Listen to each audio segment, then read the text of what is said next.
Hi kabamba! Ramdam na ramdam mo rin ba ang init ng panahon sa inyong lugar? Tara at gawa tayo ng isang masarap na ricado sa halo-halo. Ito ay ang ubi halaya. Hindi lang sa halo-halo ito masarap. Masarap din ito papakin pang himagas. Kaya samahan mo ulit ako dito sa aking kusina at ituturo ko kung paano ito gawin. Kaya manood, matuto at mag-enjoy. Welcome ka ulit dito sa Bamba's Kitchen. Meron ako ditong isang piraso na nalaga ng ubi. Nahingi ko lang ito sa aking kapatid. Kaya salamat sa iyo, sister. Akin lamang itong binalatan at kukod ko rin gamit ang kudkuran. Kinudkod ko lang ito sa pino. Hindi ko na pala ito nasukat pagkakudkod ko. Ang tansya ko dito ay nasa 3 hanggang 4 na cup ito.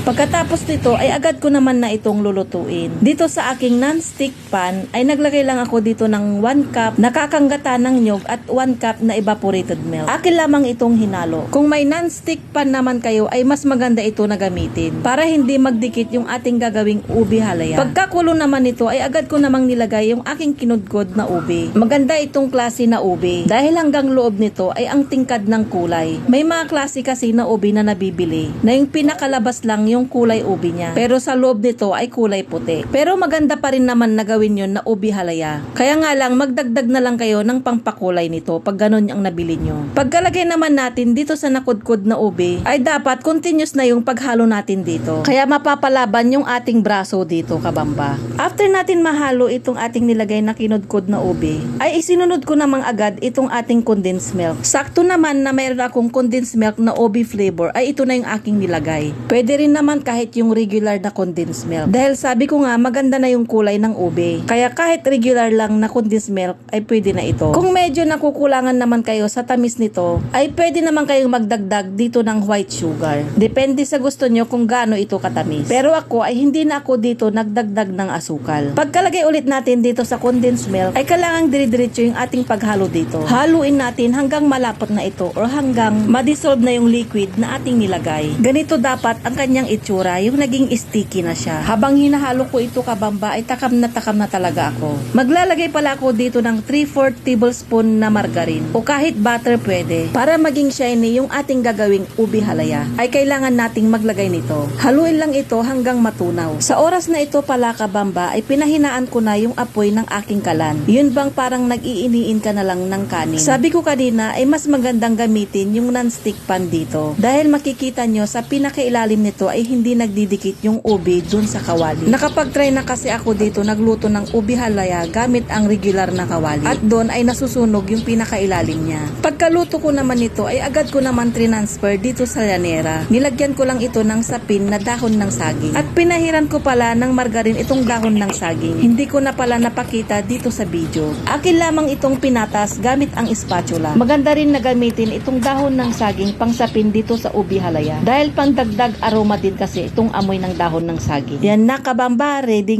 na yung ating gagawing halo-halo. Talaga namang masarap na sangkap itong ating ginawang ubi halaya. Masarap din naman talaga pagsaluhan itong halo-halo tuwing mainit ang panahon. Kaya gawa ka na rin nito kabamba. Oops, baka di ka pa nakapag-follow dito sa aking page. Pwedeng paki-follow or like mo naman. Tara at kumain na tayo ng halo-halo. Thank you for watching kabamba.